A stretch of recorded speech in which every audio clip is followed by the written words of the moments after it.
This is Audi's test facility in Neuburg, Germany. It's the retirement home for some of the brand's race cars, complete with a smattering of dead flies and battle scars from endurance races such as Le Mans. But more than that, it's a proving ground and playground for the petrolhead, a place where you get to do this.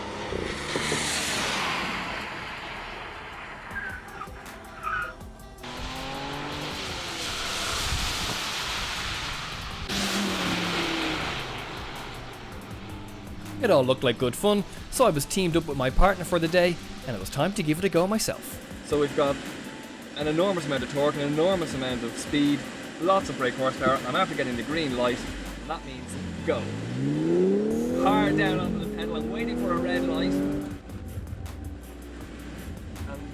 I missed the cones, but it wasn't the tidiest run I've ever seen. But let's see what the professor says. Well, how did I do? Now, you .42. released the brake too early, and it's not enough brake power. My second attempt would prove to be a lot better, but I would still need to get a sign off from my instructor. Same again. 0.42, but I went a lot quicker this time. I went 82. Same reaction time of 0.42, but I did manage to get to 82 kilometers an hour. Reaction time? 0.42, but I went 82 kilometers an hour. Yeah. So no, your steering was great. It was okay? Also braking was better. Okay. No, The cones are intact. Everything is fine. Once I had proven to Audi that I could steer their car, I then had to show them how I would manage in a spin. The results weren't so good. Into drive, foot hard down, heavy on the brakes, steer it in the direction I want. Ah no!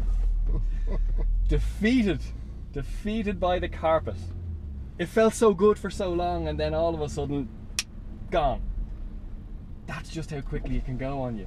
Hopefully learning from my mistakes, I rejoined the queue and gave it one last shot. Right, I suspect this is my last turn, so focus. This is a bit better. Hard on the brakes. Very good.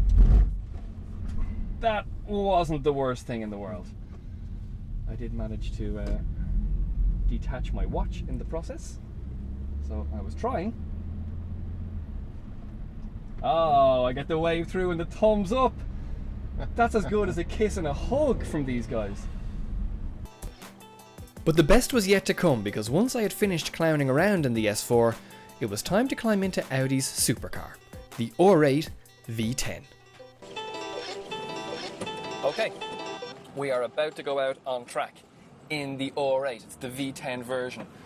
Not the V10 Plus. This one only has 525 brake horsepower, not 550. I say only, but it's still going to be enough to scare the pants off me, I'm pretty certain. I've driven the 4.2 litre V8, but it was in very restricted circumstances, not an event led by Audi. And in this one, well, they really don't hang about. They let you do pretty much what you like, as long as it's not stupid.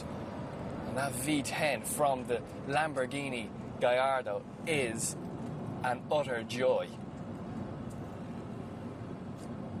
There's probably going to be some pretty questionable presenting to the camera here, because I am concentrating pretty hard to make sure I don't bin one of these very, very expensive supercars.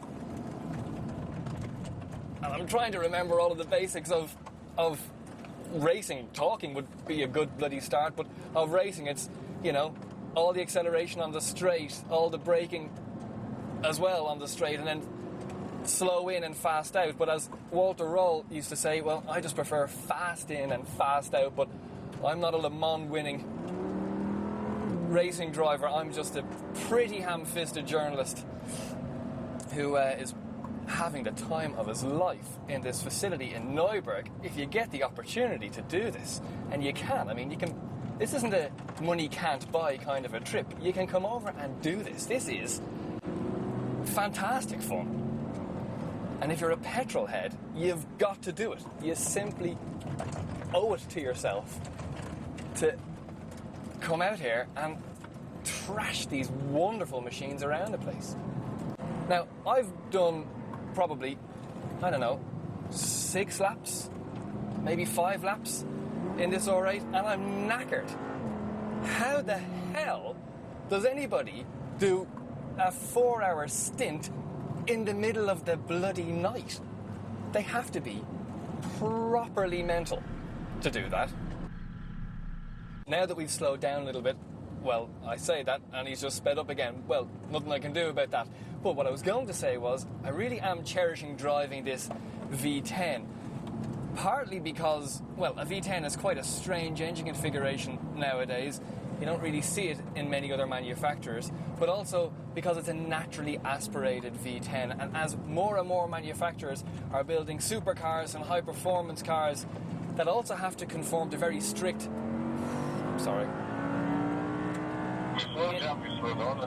Interrupted by just the most beautiful sound. Where was I? God.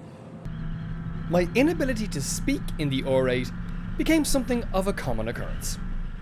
Sorry, I was interrupted there by just the most beautiful sound. What I wanted to say was that while manufacturers are being hamstrung a little bit by emissions regulations, they're having to downsize their engines. Dear God. I forgot where I was again. Jesus Christ, that's serious, wasn't it? What the hell happened there?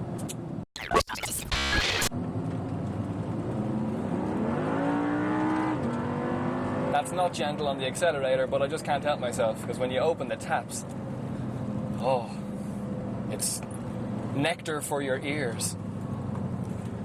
Then I managed to calm down, and normal service resumed. And so this V10 is a rare treat.